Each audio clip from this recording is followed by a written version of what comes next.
Good afternoon. My name is Minister Dominique Alexander, President and founder of the Next Generation Action Network. We are a human and civil rights organization here in North Texas.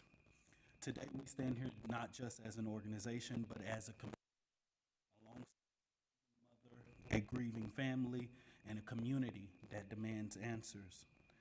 We are here because a young man, Daniel Mike Erving, should still be here today. Instead, his family with confusion instead of urgency.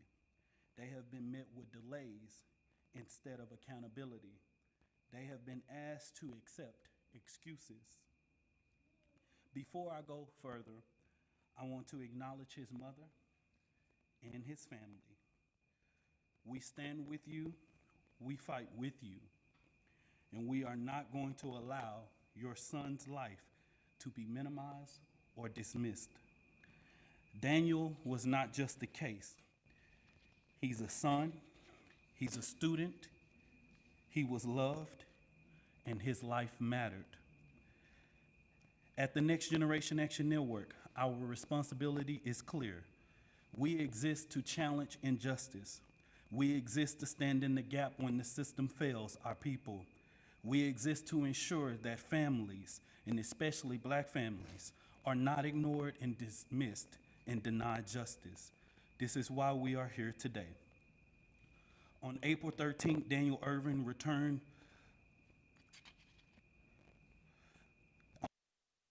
Daniel Erving left home in a vehicle with 2 or 3 people in this car. In a where someone asked him to go allegedly fishing. This family and this mother continued during that day to call Daniel, no answer. Continue to call Daniel, no answer. Text Daniel, use the emergency things that they had in place to be able to locate Daniel. All of those things failed. Another day goes by. This mother notifies police that this is out of the ordinary for her baby, and she literally gave the police certain options. And when I refer to which police agency that she reached out to, this was Rowlett Police Department. She asked them to ping his phone. She asked them to do whatever they could do to make sure that they could search for Daniel. We know that a couple of days later, that they eventually pinged Daniel's phone. And then the next day, they found Daniel inside of Lake Ray Hubbard. No answers, nobody called. Daniel left a home with somebody, went out there at Lake Ray Hubbard with somebody, but nobody called this mother, his siblings. Nobody called anybody, nor called 911, nor went back to the house that they picked him up from. Nobody. They were met with silence, and they were asked to be patient. Now, we know that there were 2 people that Daniel was with. And those 2 people, one of those individuals came into Rowlett Police Department with his parents, trying to say that this was an accident, trying to display that this was an accident.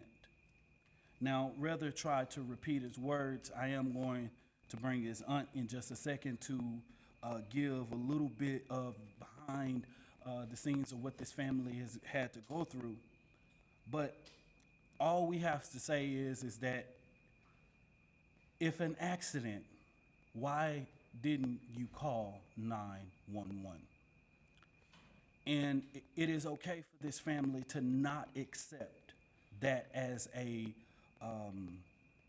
response or some reason of justification on as to why Daniel is not here. No parent should ever have to bury their child. Right here to the left of me is a picture of Daniel. It is always important to me to show the pictures of the lives of the people we lost because we want you to look at this picture and know that this was an incredible human being that should still be here. I'm going to ask his aunt, Rokisha Blake. His mom is here, standing in the pink, and we're going to limit questions and interactions with her. But we want to, your strength and your presence here is resilient. And I want to thank her family for coming here and standing with her. I'm going to bring over Rokisha Blake. I'm going to ask her that she spell her the spelling of her name before she shares what she has to share.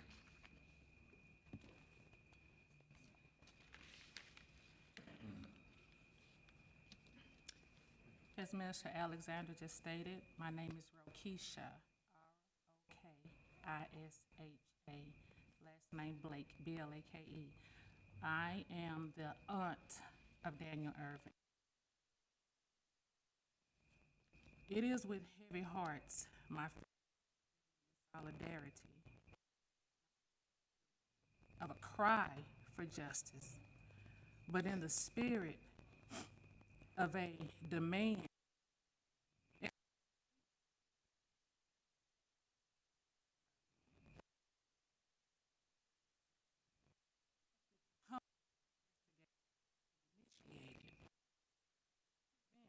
the family from specifics in reference to the family actual information regarding the concluded missing persons investigation per the Rowlett Police Department, which concluded April the 17th, 2026, when Daniel Erving's remains were located on the Rockwall side of Lake Ray Hubbard.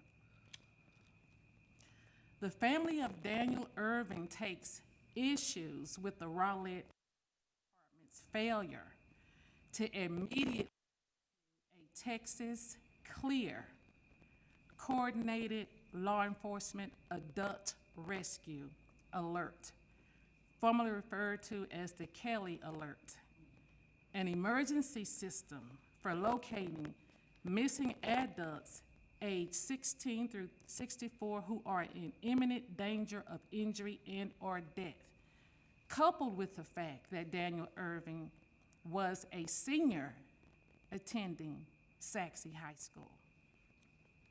The criteria for this alert requires the disappearance be involuntary or that the person is in immediate danger, and the request must be made within 72 hours. Ms. Erving reported her son missing under unusual circumstances, which were indicative Daniel Erving had every intention on returning home, as his money and his ID were left at home. Yet the cries of Ms. Erving regarding a mother's heart of knowing when her child is in danger were dismissed. This is indisputable. Activation of the investigate if the criteria is met, of which was indisputably met, should have required a request from the local law enforcement to contact Texas Department of Public Safety, which would have appeared on cell phones and social media. This legislation was passed following the advocacy for Delisa Kelly. We, the family, are aware of the fact one of the Caucasian males provided a statement to the Rowlett Police Department on April the 16th, 2026 at 12:55 p.m., implicating himself as an individual who invited and observed Daniel drown, yet failed to call 911, render aid, and did not come forward until 3 days after coverage of Daniel as a missing person expanded. We know the other male Caucasian who was implicated never came forward and was only interrogated after the fact the initial individual came forward.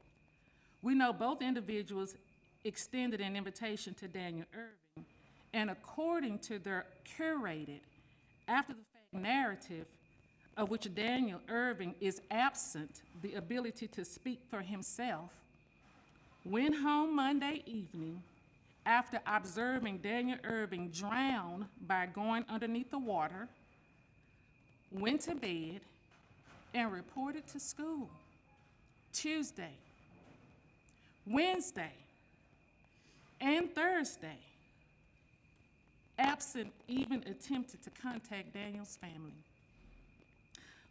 We, the family, are deeply inclined these individuals intended on no one looking for Daniel, fighting for Daniel, advocating for Daniel, and seeking justice for Daniel. Obviously, they were unaware as to what family Daniel Erving belongs to. We, the family, are calling for transparency and full cooperation of the homicide of Daniel Erving. We, the family, will not accept an investigator's training instinct that supports or gives the appearance of supporting an after-the-fact narrative of a story involving parties who delayed in coming forward, and all actions mirror that of foul play. Time and history has revealed time after time, had the circumstances been reversed, and the 18-year-old who drove Caucasian and two melanated young men implicated themselves as the last person seen with the 18-year-old male and observed him drown, failed to notify, never attempted to render aid, would have been arrested and charged under murder charges immediately, notwithstanding the investigation. What do justice for Daniel Erving? When do we want it? Now.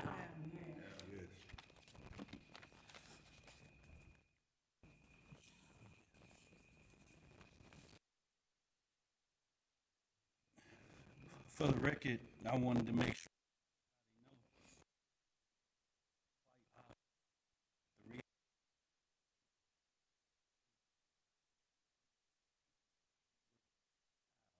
it's always delayed.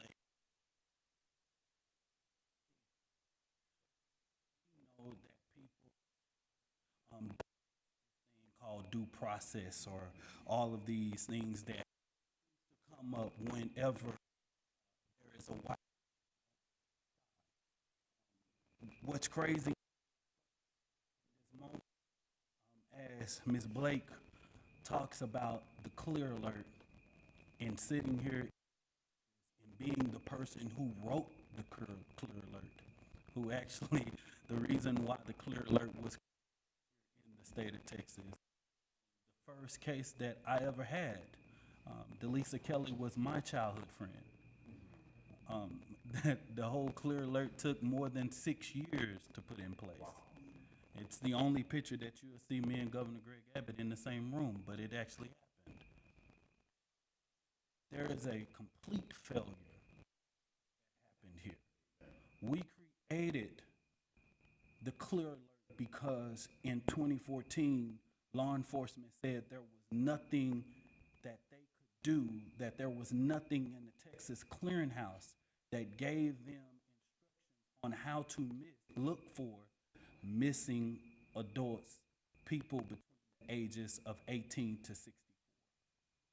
And we create guidelines so that families like this family could be able to have law enforcement in using all state resources to be able to make sure that a missing loved one that is in clear imminent danger is found.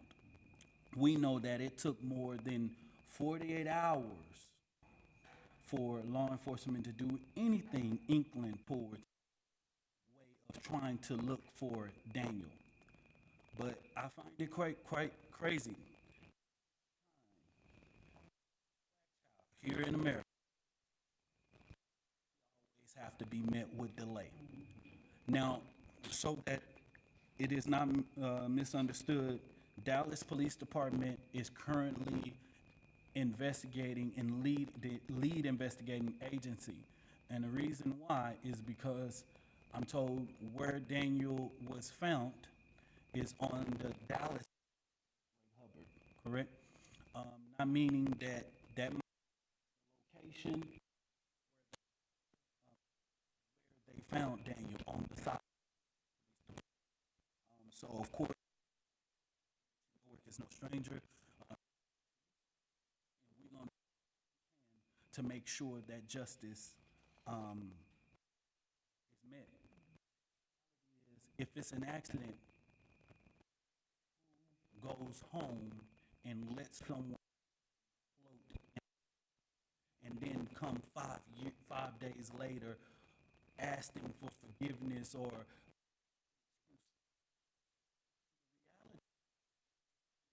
you're saying there are in the law in the Texas code at least the bare minimum of negligence.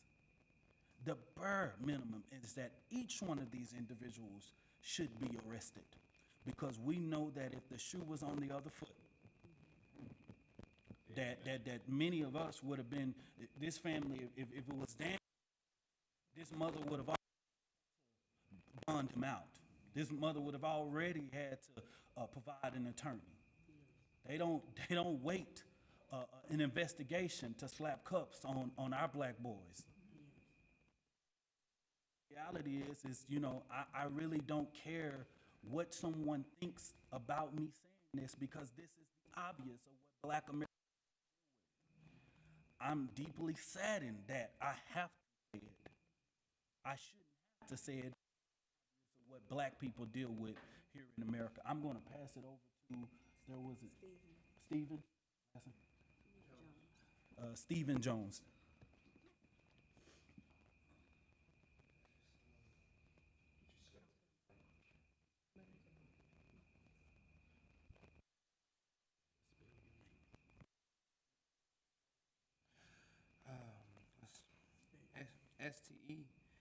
STEVEN. I'm the brother of Daniel. His legal name was Daniel, but as a family, we knew him as Mike. And today, like I said, I'm not speaking as an investigator, not as an attorney, but just as a person that grew up beside him. The person that knew his habits, his strengths, and his dreams. He wasn't reckless. Careless, preparing for his future. Knowing Daniel, the way only family can, we don't believe that he just walked into the water voluntarily as the alibi.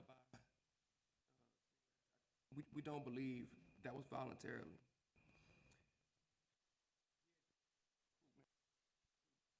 Army to the army. He was trained with discipline. He carried himself. He believed in building a life of service.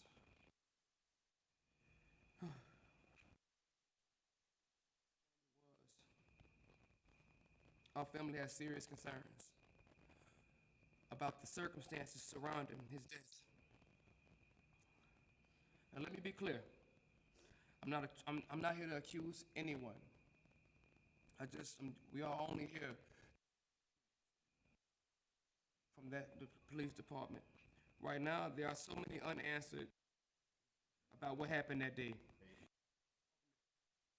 Delayed reporting, inconsistent the individuals that were present that day.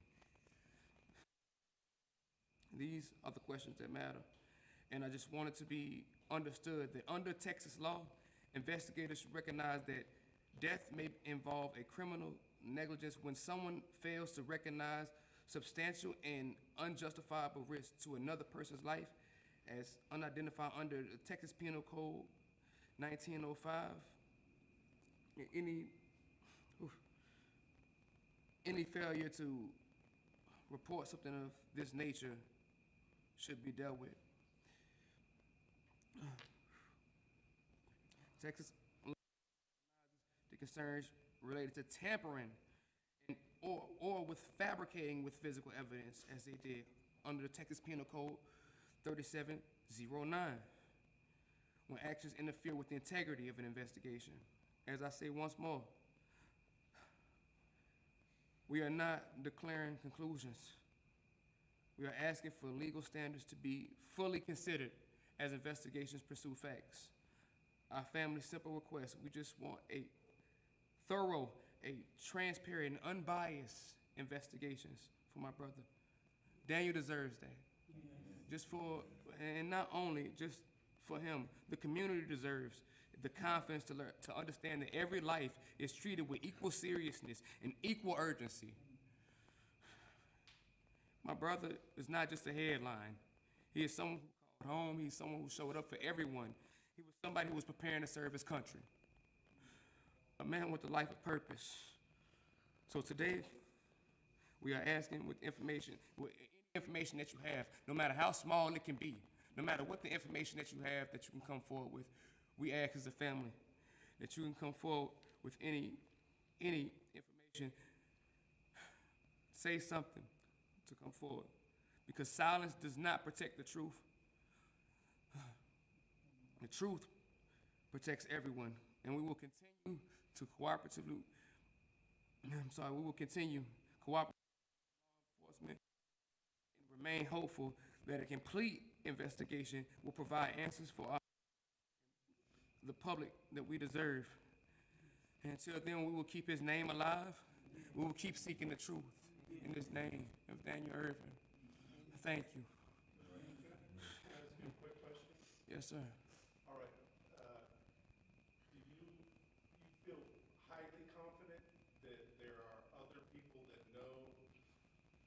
have information about this? Highly confident. I'm highly confident there was more than one party involved. Give me some information. Why do you have that level of confidence? I cannot go into further detail because it's still under investigation.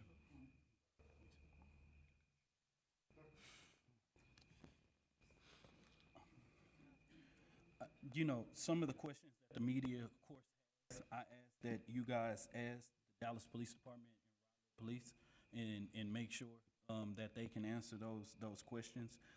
Like I said earlier, there were individuals that came into the Rowlett Police Department with his parents. Of course, because that is a minor, and as the president of the Next Generation Network, I don't want to display that child's name over the air because he is a minor child. But at the end of the day, it's imperative that that we follow up in what's going on in this situation. A family should not have to be their own legal counsel and lawyer and have to go and research the Texas Penal Code and do all the proper due diligence that they have done. They shouldn't have to do that because taxes for this thing called a police department and this thing called a justice system so that that justice system can be quick. Right? And I thought that was what the Constitution said, but we live in America. And too many times I have to stand behind this podium trying to demand justice for the lives of people who just look like me, right? Of course, as you guys see, as we wrap this up and you hear his brother, you see this young man in this picture. He had a future. Whatever it was, whether it was college, whether it was to serve the country, whether future children, whatever it is, someone's careless acts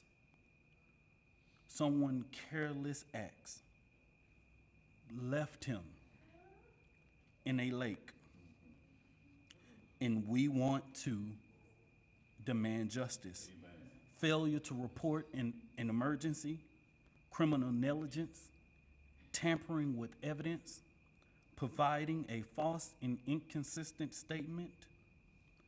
Because you witness a life in danger and do nothing, that is not just a moral failure. That can be a criminal act.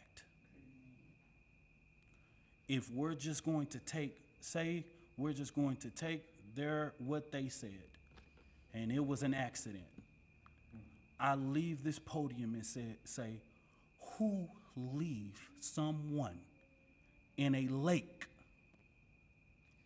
doing an accident, leave their body in there for days, go to school, wake up, eat, whatever it may be, days, and then comes into a police department and walks right back out?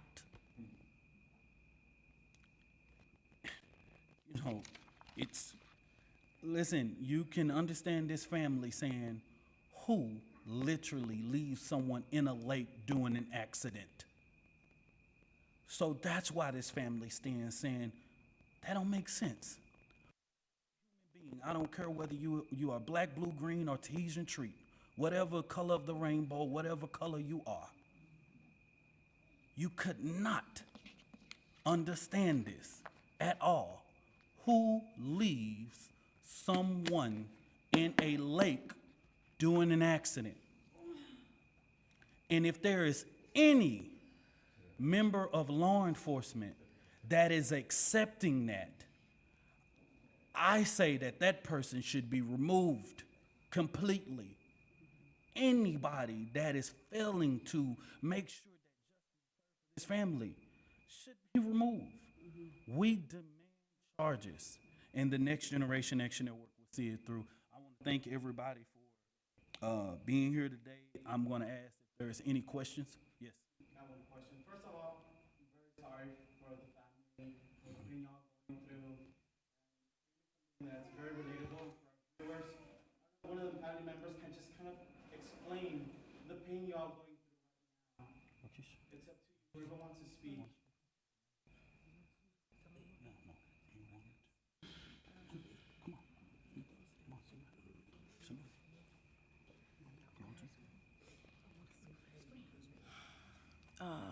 This has been tough on our family.